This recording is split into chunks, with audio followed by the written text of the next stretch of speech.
So welcome to our first Ask NPSMA presentation for 2024. And today our topic will be what does it mean to be a PSM program in 2024? And note, we have our new branding here. So we have our new logos, which is a fun change. We have a couple of things to mention first. First, we have our 2024 National Conference and Workshop being planned. So this year it will be in Philadelphia, Pennsylvania. The dates are November 6th to 9th, and more details will be announced soon. I don't know, Tim, Megan, do we have anything that we want to add about the Philly workshop? It's going to be awesome. But yeah, we're in the midst of planning it, so we've got sort of the rough outline of what things are going to look like, and we hope to have something official out by sometime in April. Perfect. Yeah, so plan on coming to that if you can. We look forward to seeing you there if you can make it. A few other things. If you are not signed up for this, send us an email. You can keep current in the PSM world with our monthly email newsletter. Also, we have our publication, The Innovator. So this is for a forum for sharing best practices. And if you would like to feature your PSM alumni or graduates, that would be done in the Chronicle. And so if you have alumni or graduates that you would like to see featured, please send me an email. Also, if you are not on the board and you're interested in getting involved, we have plenty of opportunities to volunteer for NPSMA committees. So really ask any of the board members on this call. Again, you can send me an email. I'll put my email in the comments after this intro.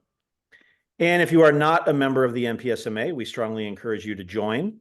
We have some member benefits, such as reduced rates to our conference, in particular this year in Philly. Presentation opportunities for your students at the annual conference. We have a close relationship with the Council of Graduate Schools, which can result in presentation opportunities and NSF grants.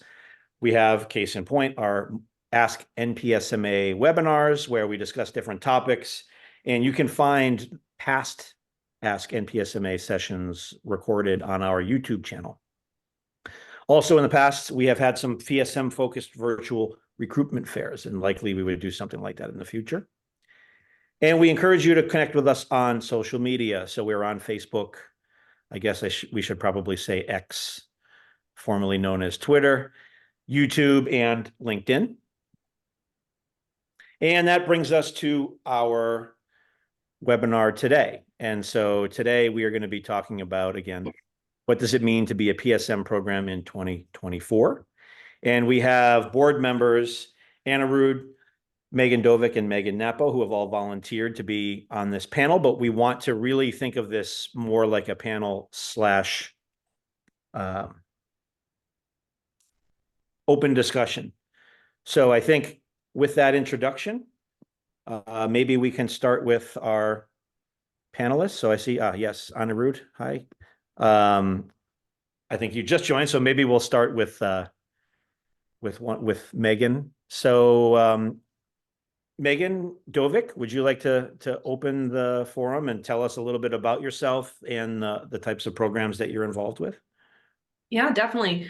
Okay, so for those who don't know me, my name is Megan Dovick. I am the director of our PSM programs at the University of Utah. We have 4 PSMs here. We have one in biotechnology, we have a computational data science, environmental science, and earth resource management.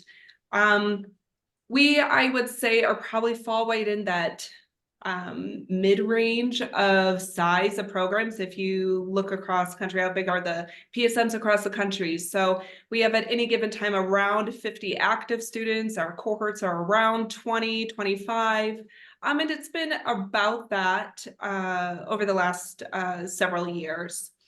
That's a little bit about our program. Is that all you wanted me to answer right now, Marcel? Just yeah, well, a little bit about your program and a little bit about yourself. Okay, and a little bit about myself. I've been part of the NPSMA for the last couple years, and I am currently president-elect. So I am following and shadowing Tim a lot this year, and I'm excited to take on a leadership role. I was very brand new, so if anyone's out there and like, I have no idea what I'm doing, I was very brand new. I went to the conference, got immediately welcomed with like arms wide open. I joined a committee the following year, and now I am on multiple committees, and it's been really great because I don't know how some of our peer institutions are structured, but for me, there's pretty much a very small team that runs this PSM. So to get outside ideas and just understand the similar kind of challenges and successes that we are going through here are actually shared across many of our PSM programs is really wonderful to interact and engage with. So I'm all in. I love it. So that's a little bit about me. And I will stop there. Megan Napo. Thank you, Megan. Yes, to the other Megan. Yes, hi. So my name is Megan Napo. I am the Associate Director for the Master of Microbial Biotechnology at NC State. Our programs are a little bit different than what Megan just described. NC State has between 11 and 12 PSMs, but they're largely run separately. And so my experience is primarily with the MMB program at NC State.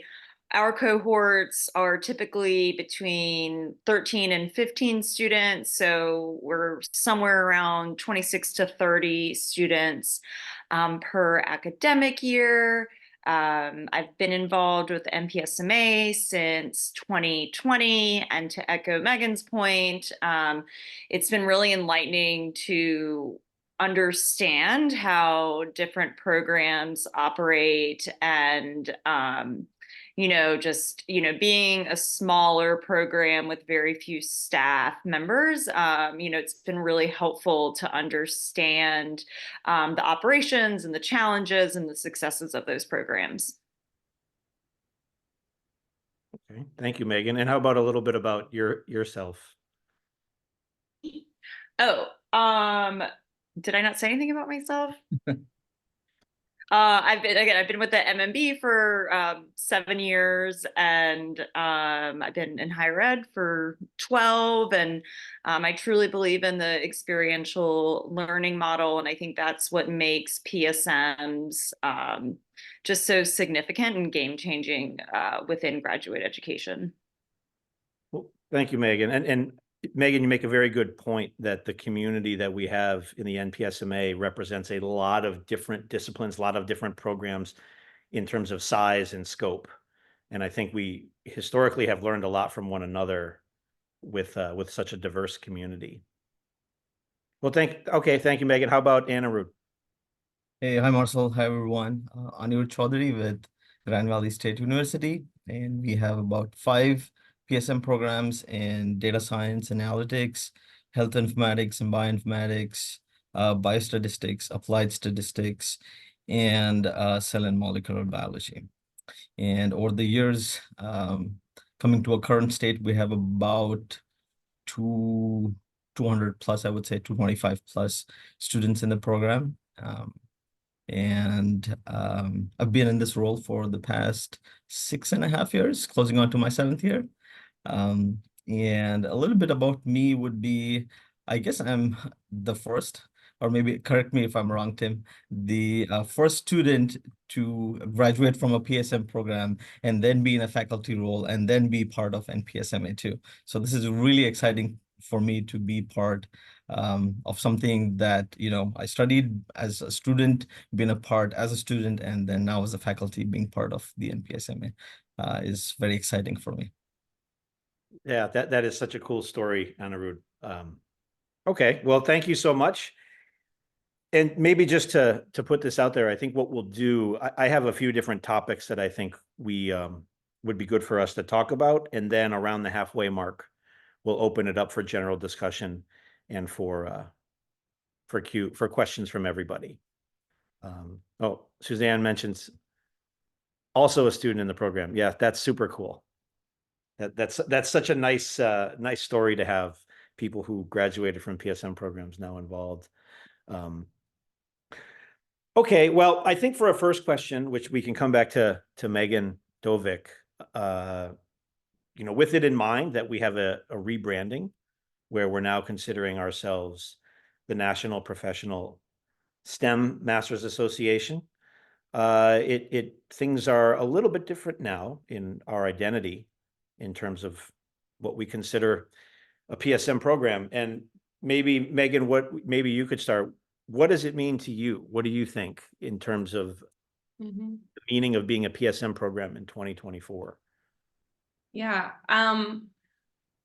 When this topic was pitched out, it was something that I was really thinking about what does it mean? How is it different? How's it evolved? And what I kind of landed on, and I'd love to carry on this discussion, is the idea of incorporating professional and practical skills, right? That's the bread and butter. Into a STEM program, however, is more or less a standard practice, I would say, amongst many institutions, and particularly even STEM master's programs. Anecdotally, at least across our institution, all of our programs, master's STEM programs, really try to think about career development, professional development, and these soft skills and professional skills. So, why declare that we are a PSM program? And I guess that was how I kind of reframed my thinking, as like, well, why should I declare if everyone's already doing it? And I think how we do it differently, versus, when this was pitched out 25 plus now years ago, it may have been a novel idea, but it's standard practice now. So why declare it? I feel that instead of professional skills, practical application being a secondary consideration into the formulation of our curriculum and our experiential learning opportunities, I think it's at the forefront. I think we pass it through our lens. I think it's the test that we has to meet before proceeding. And what I mean by that is, how does any science course that we have our students take, how does that actually relate to the real world, the practical application, and what professional skills are they obtaining within that course that will directly affect them once they leave this program? And I think that's something unique that we do differently than just the broad idea of practical professional skills as standard practice. So that was kind of like my big lens idea of what I think a PSM means. And there's some other components as well. The idea of having our non-academic partners and relationships, we really value that as an influence to how we are guiding our curriculum development, that lens, that professional lens. And also I came up with the idea of, not I didn't, but the idea that technical integration, again, is at that forefront of all PSMs. It's not secondary, it is incorporated across the board to ensure that we are being relevant to workforce and employer demands. So I think I'll leave it there and let other people pitch out some really great gems as well. That was great. I think you really summed up a lot of how I feel about our identity as a PSM as well. That was excellent. Thank you, Megan. How about Megan Nepo? Yeah, I mean, I think for me, a lot of it is applied learning, and actually to go a little bit into my background, I actually have a master's in history, and I focused on public history, and so a lot of my graduate degree was through applied learning and transferable skills, which I have kind of been able to morph into a variety of roles throughout my professional career. And that's honestly what really spoke to me about PSMs when I was looking into and interviewing for my first position within the MMB program. And Right. When I look at NC State right now, there's such a push for professional development, which is so important. And, they're providing resources and workshops to graduate students across campus. But I think when I think about like the core of the MMB and PSMs in general, it really is that focus on transferable skills, real world experiences that, our students have throughout their time in the program. It's not just, a workshop or a couple of things they show up to every semester. When you look at our learning objectives, when you look at our curriculum, that is still a core component of it. Oh, great. Thank you so much, Megan. Anirudh, what do you think? Yeah, with PSMs and kind of picking off of what Megan said, not the first Megan. um, I've seen students like, in programs like STEM programs who also do internships or have some kind of experiential learning experience. But one of the key factors that sets PSMs aside is the professional content. And this is with my experience working with employers all throughout. I keep working with employers regarding internships and job placements or internship placements all the time. And they always tell me that there is and there was a skill gap between what they want and what they are getting in terms of soft skills. And PSM programs are such crucial players in, kind of fitting that gap for employers. And they really see a difference even within universities who are closer to us when students from my programs go and work versus the other students which do not have a PSM program. They tell me that they've seen a difference, and that tells me that the professional content that we give in our programs is a great benefit to students, and that's what industry likes to have. So we're on the right trajectory. Well, thank you, Anirudh. And I generally agree as well in my experience at Worcester Polytechnic Institute with our financial math coursework, which is part of our financial math PSM. We were teaching a lot of material that I had learned to focus on from working with different partners in industry, in the financial industry, really in Boston, which turned out to be a lot different than the type of curriculum you would see in a non-professional type of master's program where the students are doing things that are much more, not that we aren't doing theoretical work, but I would still have the students learning how to price financial options, but then I also have them buying them and risk managing them in a paper trade, what's called a paper trading account, which is really just a brokerage account with play money.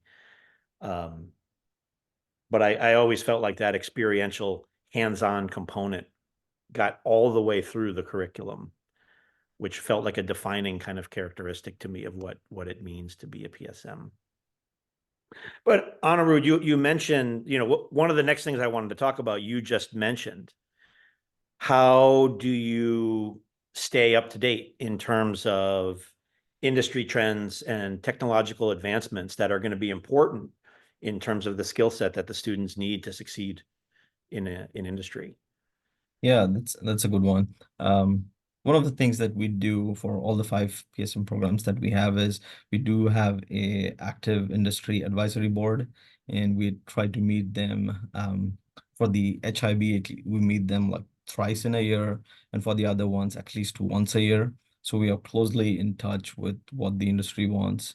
And we do have a couple networking events that, we just like to call employers on campus and have that interaction between students, faculty, and the employers to learn about what are they looking at, what kinds of trends are they looking at, and how that would shape the education that we're giving to students.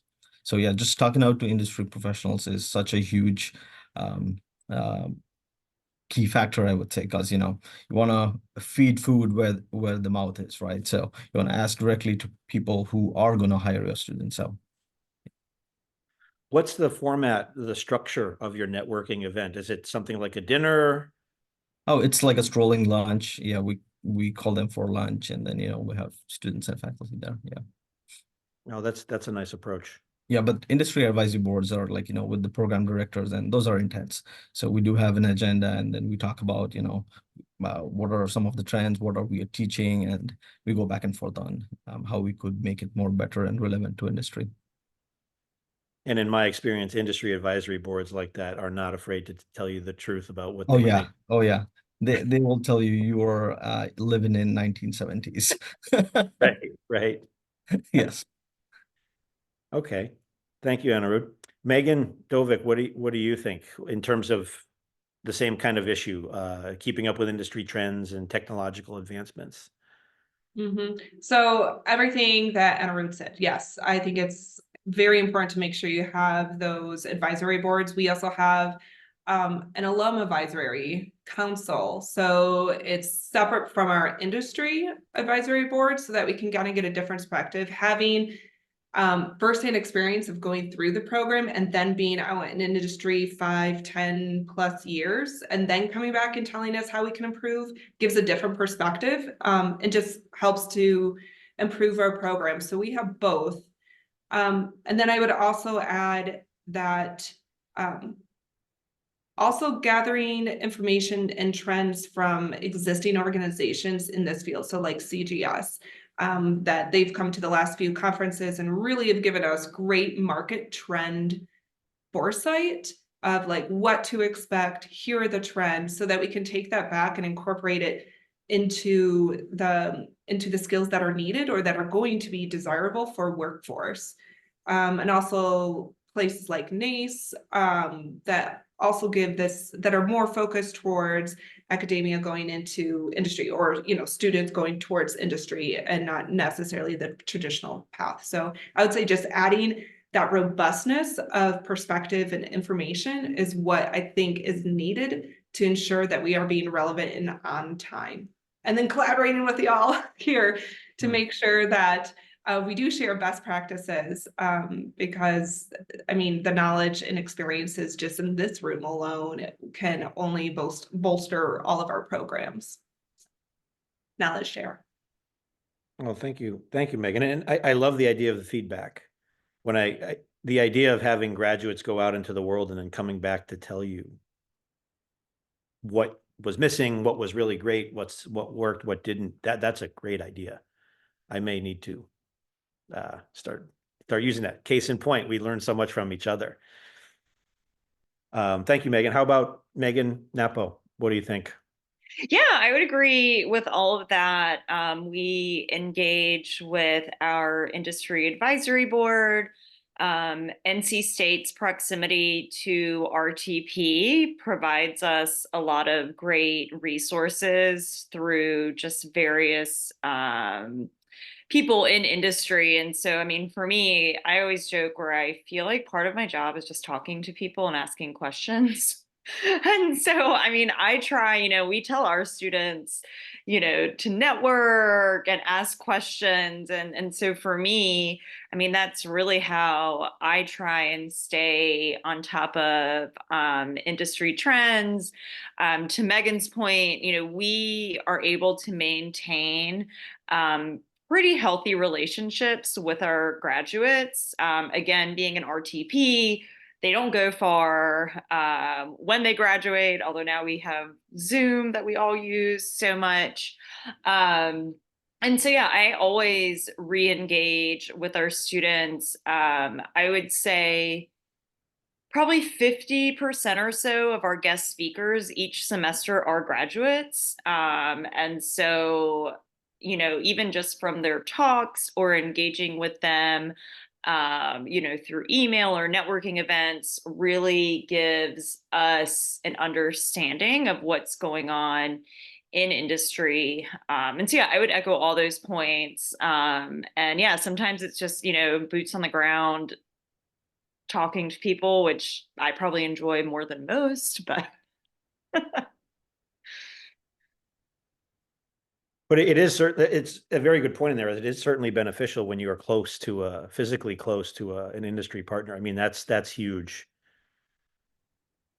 yeah, it's, again, I I'm very fortunate, but I also say one of our projects this summer, or this spring rather, he's based out of New York and he's coming back and forth between New York and Raleigh to meet with our students, not weekly, but and so we have expanded our footprint, but he's interested in Raleigh because he wants the market. Mm-hmm. Oh, very cool. Well, thank you all for your thoughts on that. One other question I wanted to ask, and I think this one is a bit more specific because we talk so much about soft skills, and Megan Dovik, you mentioned earlier that that's kind of being done in a lot of different types of programs that are not necessarily PSM branded.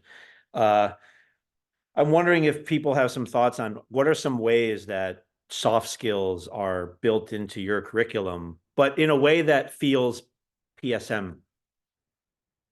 And I'll just kind of put that open to everybody because that one may not have an obvious answer.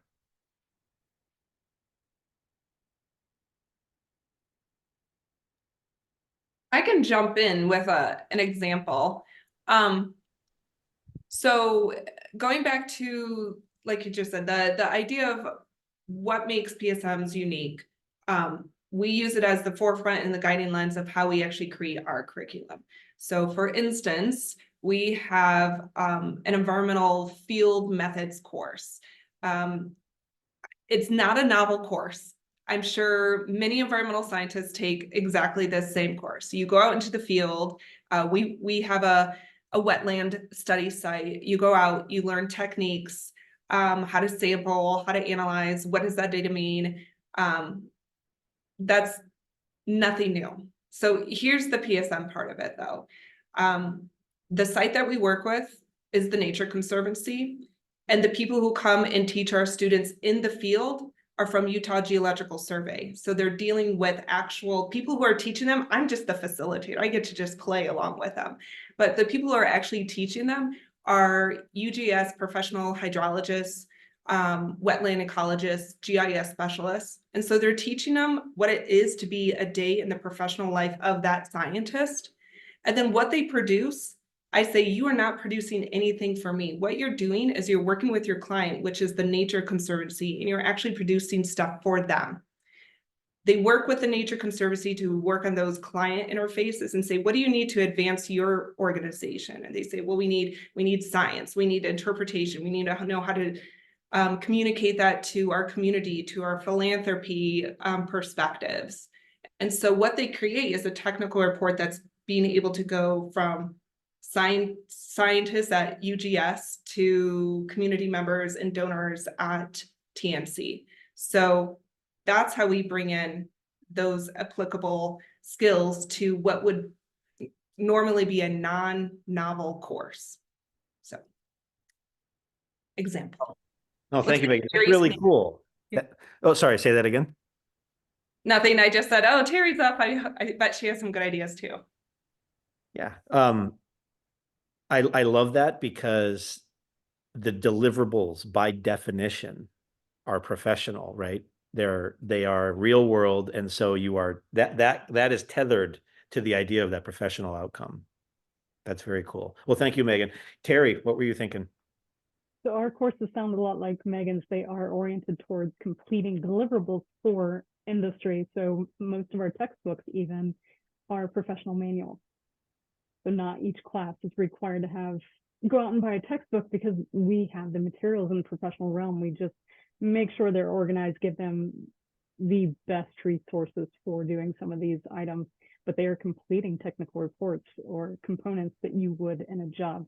And they know that going up front, because one of the things that I brought to the NPSMA conference recently was, how do we actually promote this for our classes? And one of the ways I do that is with our syllabi. And in that, yes, I have the typical learning outcomes for a class, but I also clearly state, okay, what are some of the professional skills that they are gaining in this class? What do they have at the end of this class that they can use as a deliverable for a future employer? They might want to see, can you do this? And they can show them these pieces. But having that list of soft skills or professional skills on the syllabi, it can be a short, brief list. It can be very detailed. It can be linked into your weekly do items however you want to do it, but it really puts it up front, first and foremost, so the students see what they should be gaining, and that's the key, they should be. So they have to pay attention to make sure that they are gaining those skills. I think those are great points, Terry. And I mean, kind of to one of your points, I always tell prospective students and students that they're really building a portfolio of experiences while they're in our program that they can put on their resumes, they can speak to in interviews. The core component of the MMB program are 12-week practicum projects that are hosted by various industry partners. And the projects are developed by the companies, to your point about textbooks. I have no guideline or guidebook to how these projects are going to go. It requires our students to, deal with a lot of ambiguity management. They work on self-directed teams. And so, we're putting them in lower risk situations where they're able to produce deliverables for these companies that in general are just they're out of their critical path, and they don't necessarily have the resources to dive into it, but our students are able to provide them kind of a platform or a framework with how to move forward with projects. And that in general gets a lot of buy-in from our students, because when they know that whatever they deliver to these companies, like it's not just going in a desk, they're actually going to take that information and move forward with it. It brings a lot more commitment from our students. And I actually use those syllabi structure as pieces that I send out to prospective students, so they can see what makes us a PSM. Yeah, and I love that transparency approach, Terry. And then what you're saying, Megan, is that, the being tethered to these real outcomes and real use is a very, very nice way to make it clear that what you're learning is directly applicable because it's being used. So one point to add, even for students, like real world projects is excellent, but a step before that would be, like a job interview. And one of the things pertaining to soft skills that I talk to students is about negotiating. And they feel that it is such a handy thing that they talk about it, and they have an interview maybe a month down the line, and they use it and they say that, wow, I never knew that I could do this, and I could get this thing done. They give me feedback in terms of I used to probably accept whatever I was given, or I used to just accept the terms on the employer's basis. So students feel that they can apply whatever we teach them in the class to their aspects of life, whether it be like an internship interview or a real job interview. And even for, when students show these skills, the employer sees them pretty quick, right? And they know that this is the student that would probably climb up the ladder or take up leadership positions in their organizations eventually. So I think we're setting up students for long-term leadership skills as well. That's a great idea. How to talk to people, how to negotiate. That's huge. Well, thank you, Anirudh. And I think we're at about the 35-minute mark. So I think it's a good time now to open up the floor so we can take any questions for the panel or the group in general, or if you would like to make a point on any of the topics that we've been discussing, it would be a great time to chime in. So everybody, what do you think? Oh, Terry. So I just had a quick question. When you're getting feedback from previous students, from alumni, how do you go about doing that? One of the things that I do is I bring some of my alumni in to be a part of the external advisory board. Once they're more established in their roles in the industry, I pull them back in when we're talking about that. I pull them into networking events. But has anyone done a full survey of their previous alumni to get feedback? So yes, we do, we get feedback through graduates that are on our advisory board, and I send out a survey about every other year for salary and other graduate input. And so, I generally include the option for them to provide any sort of input that they think might be useful. But again, I think a lot of my interactions come organically, whether it's through networking events or them supporting elements of our program. I agree with that, but I've been thinking about putting together a survey to send out because we haven't done that before. I honestly, when I send out the salary survey, and I just sent out a survey for just feedback about their experiences, and I get such great responses. And so I think that's a great way to get input. I was thinking if we could put together kind of a best practices for survey of what type of information we should be obtaining, how to go about doing that, limit the number of questions, but what are the key questions that would give us the information that we would be most interested in? If we could do that and put it out in some of our resources, I think that would be a good component. I think that's a great idea. That's a good idea for a PSM in statistics where they design these types of things. Anna Rude, you got anybody on that? Well, I'm pretty sure, yes. Yeah, we have two programs, so biostatistics or applied statistics. I'm pretty sure they will be up for grabs. That would, Tim? let me jump in real quick. We have done that in the past. Prior director, Ray Hubler, he's done that one for our 7-year review and accrediting. You can reference it. So it's a really great metric to, if you don't have it, to figure out how to do it, right? Just not only to improve your program, but to also show when you go through that review process, where you're coming from and how your program is changing and evolving.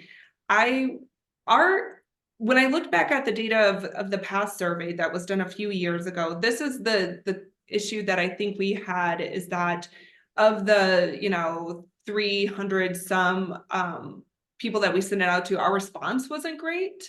But I think that comes with developing that alumni relationship too. I mean, if you're more engaged with your alums, you're going to get a better response, hopefully. So that would be something I would think about, is how engaged are you with your alumni? So that's going to influence your response. And then absolutely, I would love to help develop or get someone on the project for best practices that we as an organization to give out, because honestly, that would help the organization as a whole to see what does it look like across the country? Are there discrepancies salary wise, or they're more industry focused jobs geographically? From a data perspective, how fun would that be to see what we're all doing? But it only comes if we can compare apples to apples. Yeah, if anyone has a program that would like to go into that, I would be more than happy to help facilitate and organize where that will live within our organization. And Tim is patiently waiting. Yeah, Tim, what do you think? So getting back to sort of questions for the panelists and for everybody here, the topic is, what does it mean to be a PSM program in 2024? And at the undergraduate level, we've been talking about this demographic cliff and how there are much fewer high school students. Well, that's going to filter up to our PSM programs, because fewer bachelor students mean then fewer for the master students. So I'm curious, has anybody changed the way that they recruit students to go for the more adult student who's already in a position that they're trying to bring in? Is that already the sort of student that you recruit, and how do you go about doing that? So has the students that we have in our programs, is that changing now in 2024 as we start to feel the effects of that demographic cliff? So I can only speak for my program, but interestingly, our application numbers are way up from what they've been in the last few years. But Tim, I think that's a great point, because it is more about thinking proactively versus watching it drop in the coming years. And so that's honestly something that we have not actively addressed. And so I would be curious to hear other people's experiences.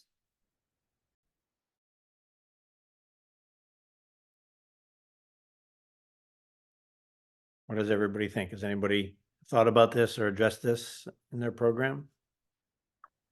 Our program has been heavily working professionals since the start.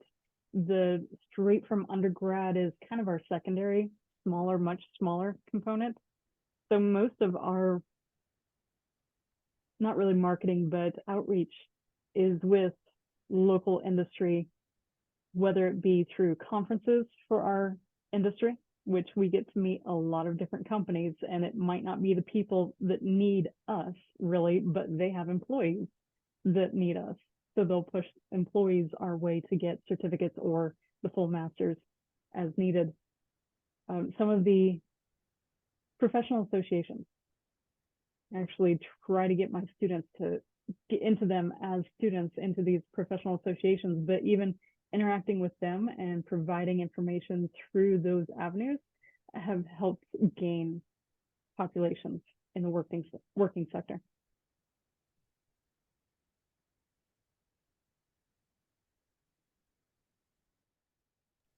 So I know at Grand Valley, we've seen a tremendous influx in international students, which has increased our numbers, despite the fact that the undergraduates coming through are probably getting fewer and fewer.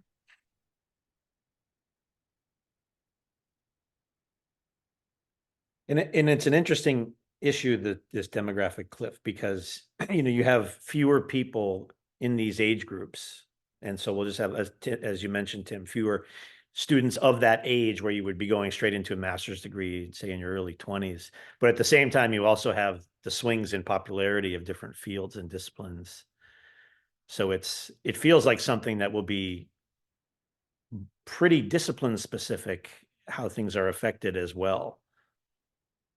I know I could speak in our experience, the data science programs of the world have kind of stolen the mojo of a lot of math programs. And so, our math programs have been way down in enrollment in recent years, and for a few reasons, but one of them I do think is that the advent of data science has stolen a lot of the demand. Probably because data science feels more PSM-ish in nature than a math degree.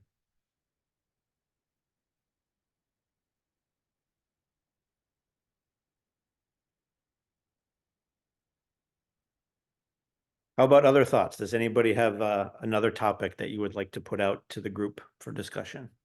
Just going along with that same point of discussion, I haven't done this really much yet, but one of the other things we're trying to get back into now after COVID is the lunch and learns. So reaching out to local industry in our sector, showing them who we have either through our external advisory board or faculty that can do different topics and have kind of a slew of topics we put out there that they might want to present over a lunch for their employees. And then we can always, push out information about the program.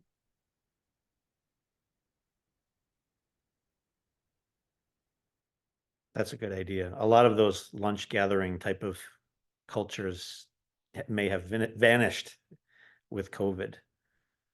I don't know. I eat lunch in my office way more than I did before COVID. I don't know if anybody else is in that similar kind of boat. We just switched all of our lunch and learns to virtual. Most of our students are working populations, but they can squeeze in a virtual lunch. So to meet our students where they're at and to still give them that access of opportunity, we just made it more convenient for them. And it's been really successful that way. We do other events that are in person, so you can still have that face-to-face engagement if you want, but we make sure that we provide flexible and creative and new type of modes of learning and opportunity. I think it's necessary in 2024 to do that, and thinking about where our students are going to be coming from, direct from undergrad, working populations, pivoting into from a new field. we have to really consider all of those if we want to grow as a program or to have the foresight of demographic cliffs. We need to pull in from all of those. It's not just one. I think we need to be aware of all of them. So Megan, when you're doing your lunch and learns, do you rely on your own marketing to get that out there and just open it to anyone, or do you work with specific companies in your area to set those up? So right now we do invited industry members that we've already developed that relationship with, and we ask them to come in, tell us about, so it's more industry looking towards our students where they're saying, you know, where they're trying to recruit for summer internships, for employment. And then we also want to expose our students to kind of like, what does it really mean to be fill in the blank title? And so we invite them to come, and then our students, we just do internal house marketing for that, but it is open to anyone who wants to jump in, knowing that it is geared towards this professional science master's kind of philosophy. It's like very much industry.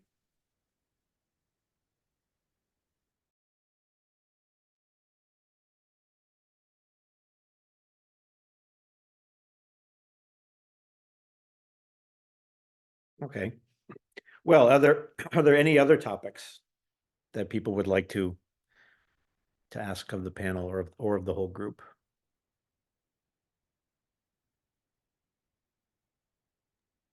So can I ask a question? Because I see we've got a couple of people on the call who I haven't met yet. But I'm curious, are there things that your programs need from the NPSMA to be a stronger PSM program? And that's out to everybody who's on this call, but especially those of you who are new. Are the things that you need from us to strengthen your PSM program so we can help you be the PSM program you want to be in 2024 and beyond?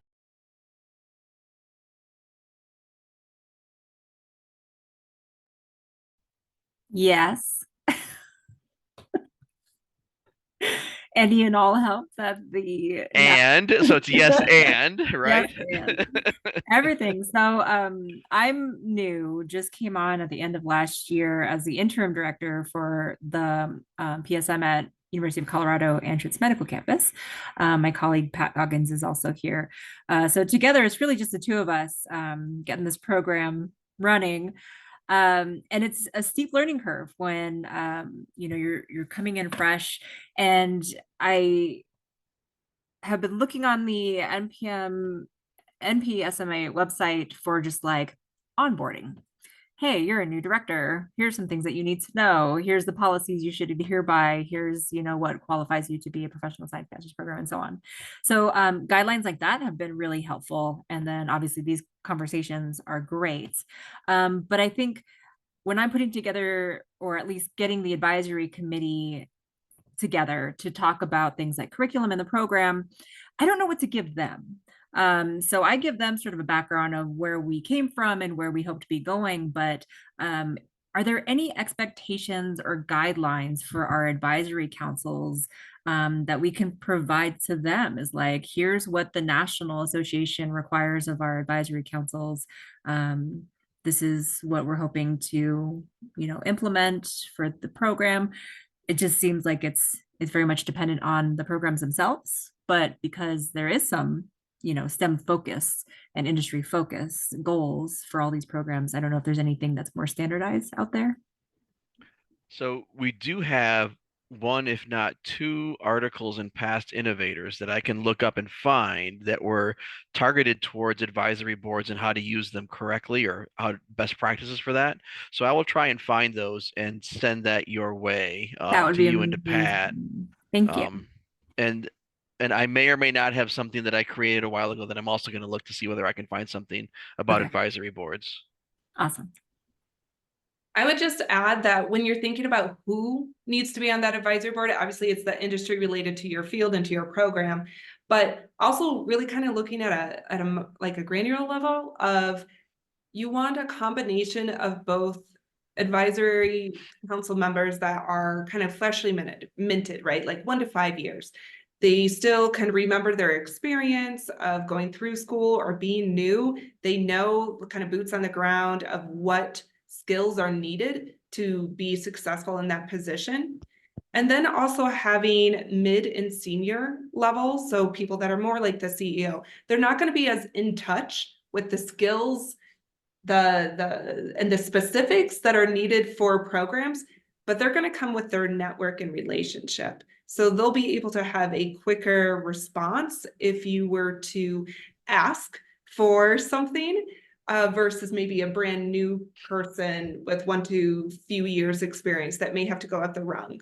So depending on what your needs are, which are probably all of it, it's really nice to make sure that you have a good representation of experience across the career path.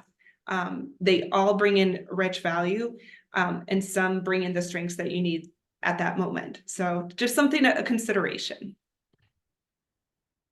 One other thing to add to that, Tristan, would be, if possible, try to have a PSM alum or, alum on that advisory board. And the reason I say that, when I've been part of these advisory board meetings, I've seen that when the employer suggests something, oh, we would love you to teach this to student, and then we as faculty probably think, oh, where do we fit this in? And the student who is now working will tell you, hey, this class, I think you could change some of the aspect and then fit this in. So, those are the ones who have traversed that path. They know what courses they have taken and what the employer now is requesting. So having alums makes a lot of sense to me. Awesome. That's amazing advice. Thank you so much. Just a follow-up question. Do your advisory boards interact with your students at all? Yeah, they do. Yeah. Ours often offer to be mentors. So that's the ideal situation. And then we ask them, is there something else that you would like to engage with? And we just had an alum of ours who's senior said, I would love to get a professional workshop on, mental fitness for STEM professionals. And I was like, sure. That's her field. And so if you put it out there, you most likely will get a response. But mentoring is a great one that they often offer.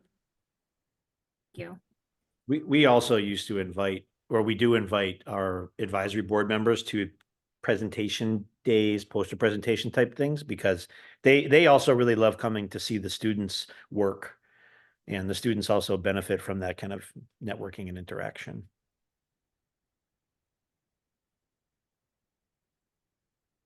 And the natural byproduct, I would say, that comes out of an advisory board meeting for me is they will be like, hey, I have this project starting. Do you know someone, student, who could take on an internship, or whatever they have? So that's a direct internship opportunity that you can just pass on to your students.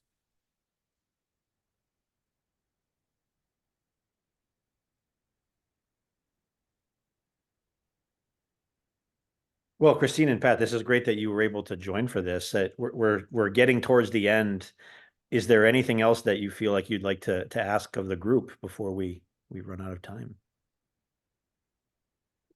I have so many questions. Christine, I put my email address at the very top. You and Pat can always feel free to contact me. If I don't have the answer, I will either find the answer or pass you off to somebody who does have the answer. That is amazing. Yes, I will definitely grab that before we sign off. And in the last 2 minutes, I did find the article. I remembered, so I'm going to send that to you and Pat before I go home.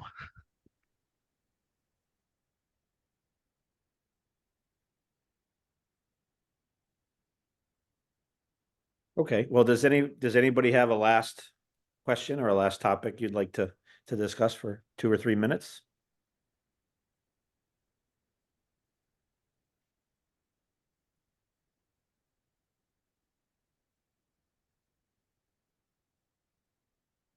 Well, this was a great discussion. I think with that, we can probably close a few minutes early. thank you for everybody for coming. And we will be having another Ask NPSMA session in March. I can't remember the date. It's the fourth Monday? 26th, I think. 26th? No, Oh, that no, wouldn't make sense. 25th, it must be. Because March is 29, or February has 29 days this year, so. Right. Okay, well, thank you. So yeah, stay tuned for the announcement for the next Ask NPSMA coming in March. And it was great to see everybody. And thank you for all your contributions to this really nice discussion. Thank you, Marcel. Everybody. Thanks, Marcel, for Bye. putting this Everybody. together. Thanks, Marcel. Take care, everyone. See ya. Bye.